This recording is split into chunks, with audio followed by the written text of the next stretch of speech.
नमस्कार साथियों, स्वागत है आप सभी का एकलव्य पीसीएस में। और आज हम लेकर के आए हैं 4 मई का महत्वपूर्ण करंट अफेयर और करंट अफेयर से जुड़े 10 सवालों की आज हम इस सेशन में चर्चा करने वाले हैं। अगर आप चैनल पर नए हैं और आपने हमारा चैनल अभी तक सब्सक्राइब नहीं किया है तो बिल्कुल सब्सक्राइब कीजिए उसको और उसके पास में आ रहे बेल आइकन को प्रेस कर दीजिए, जिससे आपको वीडियो की नोटिफिकेशन तुरंत मिल जाए।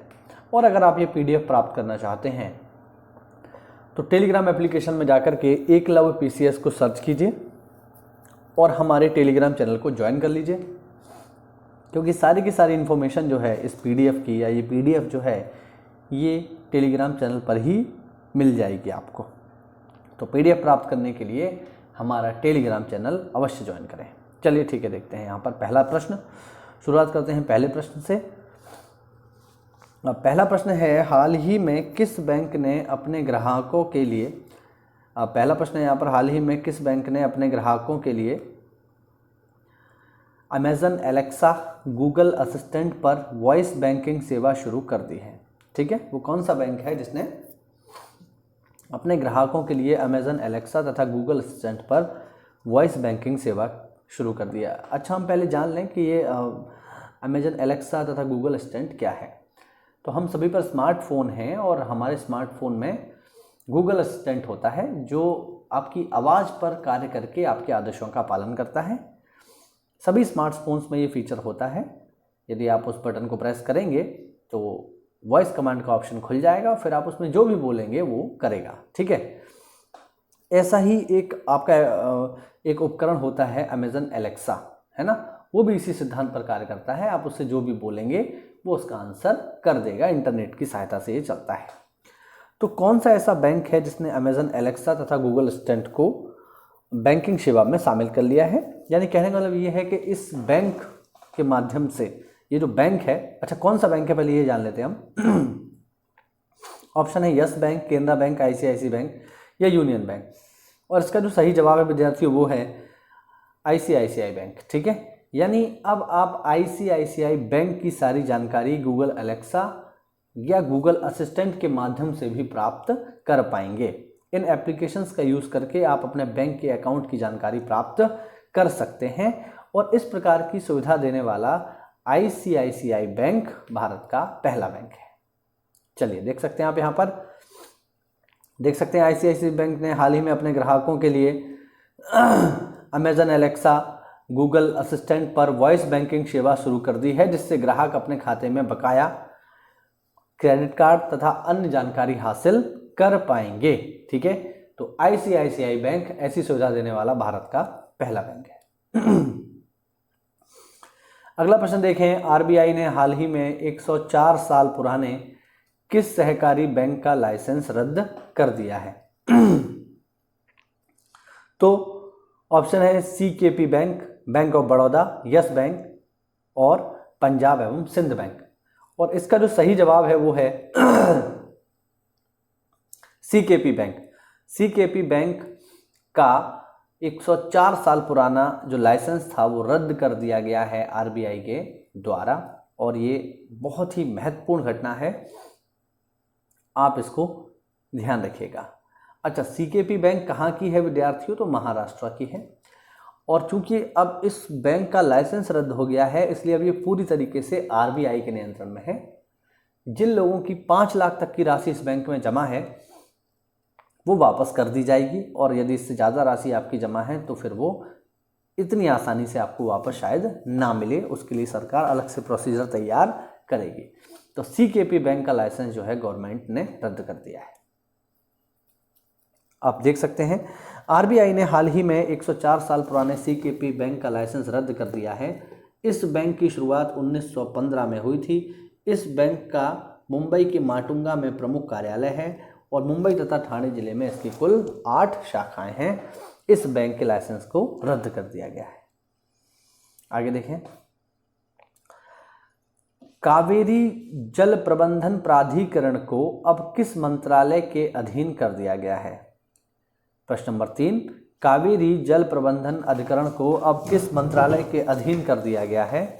ऑप्शन है खेल मंत्रालय, रेल मंत्रालय, योजना मंत्रालय या जल शक्ति मंत्रालय। तो इसका जो सही जवाब है बच्चों वो है जल शक्ति मंत्रालय। ठीक है, कावेरी जल प्रबंधन प्राधिकरण। ठीक, अब ये जल शक्ति मंत्रालय के अधीन कार्य करेगा। इससे जुड़ा हुआ एक प्रश्न और है जो आपको पता होना चाहिए, वो है कावेरी जल विवाद। ठीक है, इससे जुड़ा हुआ एक प्रश्न और है, वो है कावेरी जल विवाद। पेपर में आपसे पूछ लेगा कि बताइए कावेरी जल विवाद किन राज्यों के बीच में है।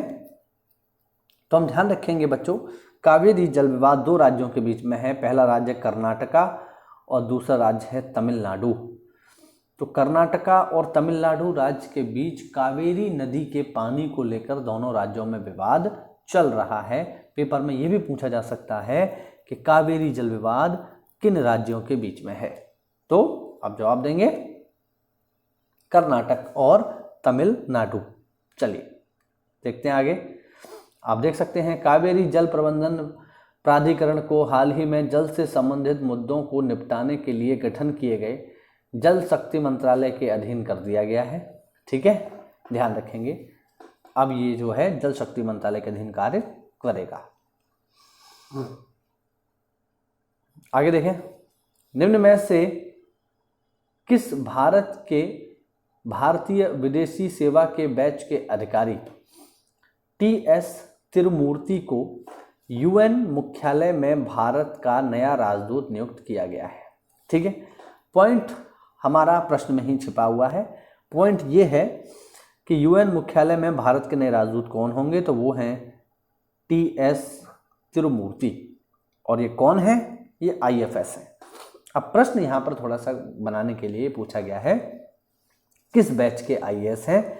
तो फिलहाल इस तरीके के सवाल तो पेपर में नहीं आएगा कि कौन से बैच के हैं, लेकिन हाँ ये जरूर पूछ सकता है कि उनका नाम बताइए जो अभी बने हैं यूएन मुख्यालय में भारत के राजदूत। तो उनका नाम याद रखेंगे टी.एस. तिरुमूर्ति। फिलहाल इस सवाल का जो जवाब है वो है 1985, ध्यान रखना। लेकिन पॉइंट जो हमें याद रखना है वो ये है टी.एस. तिरुमूर्ति को यूएन में भारत का राजदूत नियुक्त किया गया है, ये पॉइंट है।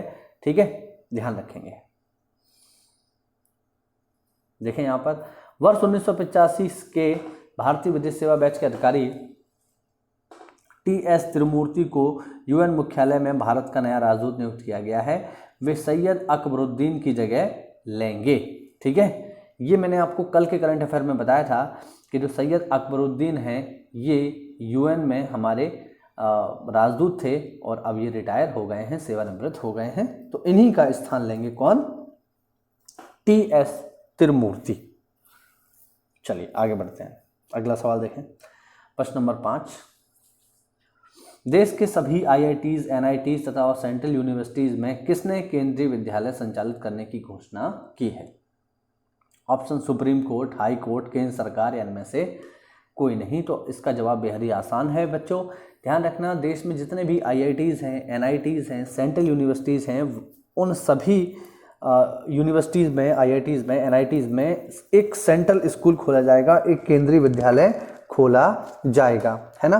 और इसकी घोषणा की है केंद्र सरकार ने। ठीक है, यहाँ पर केवल सरकार लिखा हुआ है, लेकिन इसका जो सही जवाब है वो है केंद्र सरकार। तो केंद्र सरकार ने घोषणा की है कि सभी IITs, NITs तथा सेंट्रल यूनिवर्सिटीज़ में एक केंद्रीय विद्यालय स्थापित किया जाएगा। ठीक है, केंद्र सरकार का ये आदेश है। केंद्र सरकार ने देश के सभी IITs, NITs और सेंट्रल यूनिवर्सिटीज़ में केंद्रीय विद्यालय संचालित किए जाने की घोषणा की है। इस संबंध में मानव संसाधन विकास मंत्रालय ने IITs से इंफ्रास्ट्रक्चर सहित अन्य बिंदुओं पर प्रस्ताव मांगा है। ध्यान रखेंगे इस चीज़ को। आगे देखें प्रश्न नंबर 6, 3 मई को विश्व में कौन सा दिवस मनाया जाता है। 3 मई को, ठीक है। तो 3 मई को जो दिवस मनाया जाता है विद्यार्थियों, वो है अंतर्राष्ट्रीय प्रेस स्वतंत्रता दिवस। अंतर्राष्ट्रीय प्रेस स्वतंत्रता दिवस, ठीक है। अंतर्राष्ट्रीय प्रेस स्वतंत्रता दिवस हम मनाते हैं बच्चों 3 मई को। आप देख सकते हैं 3 मई को विश्व भर में अंतर्राष्ट्रीय प्रेस स्वतंत्रता दिवस मनाया जाता है। मीडिया की आज़ादी का अर्थ है किसी भी व्यक्ति को अपनी राय कायम करने और सार्वजनिक तौर पर इसे जाहिर करने का अधिकार होना चाहिए। तो ये होती है फ्रीडम ऑफ प्रेस, प्रेस की स्वतंत्रता। आप लोगों के लिए सवाल ये है, आप लोग मुझे बताएंगे प्रेस फ्रीडम इंडेक्स 2019 में भारत का स्थान कौन सा था। ठीक है, प्रेस फ्रीडम इंडेक्स 2019 में भारत का स्थान कौन सा था, ये आप लोग मुझे कमेंट बॉक्स में बताएंगे। ठीक है ना, ध्यान रखेंगे। प्रेस स्वतंत्रता सूचकांक 2019, ठीक है, 2019 में भारत का स्थान कौन सा था प्रेस स्वतंत्रता सूचकांक में, ये आप लोग मुझे कमेंट बॉक्स में बताएंगे। चलिए आगे देखें, क्वेश्चन नंबर 7 देखिए, विश्व हास्य दिवस कब मनाया जाता है। ये सवाल थोड़ा सा अच्छा है, आपसे पेपर में पूछ सकता है। विश्व हास्य दिवस कब मनाया जाता है, तो विद्यार्थियों विश्व हास्य दिवस मनाया जाता है मई माह के पहले सोमवार को, हमेशा ध्यान रखेंगे। अब इसकी कोई डेट नहीं है, ठीक है, इसकी कोई डेट नहीं है। मई महीने का जो पहला सोमवार होगा उसी सोमवार को मनाया जाएगा विश्व हास्य दिवस। कुछ दिवस ऐसे होते हैं उनकी कोई डेट नहीं होती, जैसे अर्थ आवर, शायद आपने इसका नाम सुना हो, अर्थ आवर। अर्थ आवर जो है विद्यार्थियों, ये मार्च के अंतिम शनिवार को मनाया जाता है। अब मार्च का अंतिम शनिवार कब पड़ेगा ये कोई नहीं जानता, ठीक है, हर साल अलग अलग ही पड़ेगा, तो इस वजह से इनकी कोई डेट नहीं है। सही है, ध्यान रखना आप लोग। वैसे ही विश्व हास्य दिवस की कोई डेट नहीं है, मई का जो पहला रविवार पड़ेगा उसी दिन हम मनाएंगे विश्व हास्य दिवस। और एडिशनल जानकारी इसके बारे में दी हुई है। दुनिया भर में मई के पहले रविवार को विश्व हास्य दिवस मनाया जाता है। पहली बार इसे 1998 में मुंबई में शुरू किया गया था, ये ध्यान रखना भैया, ठीक है, ये महत्वपूर्ण बात है कि कहाँ से शुरू हुआ था, मुंबई से। कब शुरू हुआ था, 1998 में। अच्छा, किसने शुरू किया था, तो वो भी एक भारतीय हैं। इसे शुरू किया है लाफ्टर योगा मूवमेंट के संस्थापक डॉक्टर मदन कटारिया। तो मदन कटारिया ने इसको शुरू किया था 1998 में, और तब से ये पूरी दुनिया में मनाया जाता है। वैश्विक स्तर पर तकरीबन 8000 लाफ्टर क्लब हैं जिसमें लोग हंसकर अपने तनाव को कम करते हैं। ठीक है, ध्यान रखना, भारत से जुड़ा हुआ है तो महत्वपूर्ण है। आगे देखें, फसल बेचने तथा खाद्य बिक्री की दिक्कतों को दूर करने के लिए किसने किसान सभा ऐप लॉन्च किया है। देखिए, कोरोना संकट के दौरान जितने भी ऐप लॉन्च हो रहे हैं, अगर आप यूपी का कोई एग्ज़ाम दे रहे हैं तो यूपी सरकार के द्वारा, और सेंट्रल के तो सारे आपको पता होना ही चाहिए। इन सब पे आप विशेष निगाह बनाए रखिएगा, एग्ज़ाम में इनके आने की संभावना सबसे ज़्यादा है। तो फिलहाल यहाँ पर पूछ रहा है किसान सभा ऐप किसने लॉन्च किया है। ऑप्शन है योजना आयोग, नीति आयोग, केंद्रीय सड़क अनुसंधान संस्थान, या इनमें से कोई नहीं। इसको लॉन्च किया है केंद्रीय सड़क अनुसंधान संस्थान ने, ध्यान रखना, ठीक है ना, केंद्रीय सड़क अनुसंधान संस्थान, ठीक है, हाँ जी। देख सकते हैं आप लोग, देश में किसानों को फसल बेचने तथा खाद्य की दिक्कतें दूर करने के लिए केंद्रीय सड़क अनुसंधान संस्थान ने किसान सभा ऐप लॉन्च किया है। आगे देखें, क्वेश्चन नंबर 9, भाप इंजन से चलने वाली पहली पैसेंजर ट्रेन कब शुरू हुई थी। ठीक है, भाप इंजन से चलने वाली पहली पैसेंजर ट्रेन, ऑप्शन है 1930, 1830, 1730, या इनमें से कोई नहीं। और इसका सही जवाब है बच्चों 1830। 1830 में ही चली थी और आज ही के दिन चली थी, तो महत्वपूर्ण है। देख सकते हैं आप लोग, 3 मई के दिन 1830 में दुनिया की पहली भाप इंजन से चलने वाली नियमित पैसेंजर ट्रेन ब्रिटेन में शुरू हुई। ठीक है, और ये जो ट्रेन सर्विस है ये कैटरबरी को विस्टेबल से जोड़ती थी, इंग्लैंड की जगहों के नाम है। फिलहाल ये नाम याद करने की आपको आवश्यकता नहीं है, हाँ इतना जरूर याद किया जा सकता है कि कब चली थी। ठीक है, तो 3 मई 1830 को। और आज के लिए अंतिम प्रश्न, राजा हरिश्चंद्र कौन से नंबर की फीचर फिल्म थी, पहली, दूसरी, तीसरी या सातवीं। तो दूसरी और सातवीं को तो कोई याद रखेगा नहीं, तो इसका जो सही जवाब है वो है पहली।